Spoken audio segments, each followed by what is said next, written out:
বিপদ আসলেই প্রথমে বিশ্বনবী সাল্লাল্লাহু আলাইহি ওয়াসাল্লাম একটা দোয়া পড়তেন। তিনি পড়তেন ইন্না লিল্লাহি ওয়া ইন্না ইলাইহি রাজিউন। তাহলে বিপদ এলেই আমরা এখন থেকে ইন্না লিল্লাহ করব, নাকি হাই হুতাশ করবেন?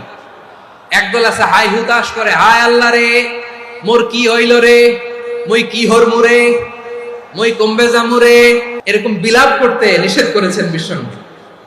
কি করব, কই যাব, কি হবে, হায় হায়, এরকম হাহুতাশ আছে না নাই? বিশ্বাসীরা হাহুতাশ করে না, তারা ইন্না লিল্লাহ পড়ে। তারপরে বিশ্বনবী পড়তেন আল্লাহুম্মা আজুরনি ফি মুসিবাতি ওয়াখলুফ লি খায়রাম মিনহা। একসাথে প্রথমে পড়তেন ইন্না লিল্লাহি ওয়া ইন্না ইলাইহি রাজিউন, তারপর পরে পড়তেন আল্লাহুম্মা আজুরনি ফি মুসিবাতি ওয়াখলুফ লি খায়রাম মিনহা, মানে আল্লাহ এই যে আমি বিপদে ধৈর্য ধারণ করলাম এটার সব তুমি আমারে দাও, আর যেটা হারালাম এর চেয়ে ভালো কিছু দিয়ে মেকআপ করে দিও, ভালো কিছু দিয়ে বদল করে দিও। সুবহানাল্লাহ পড়েন।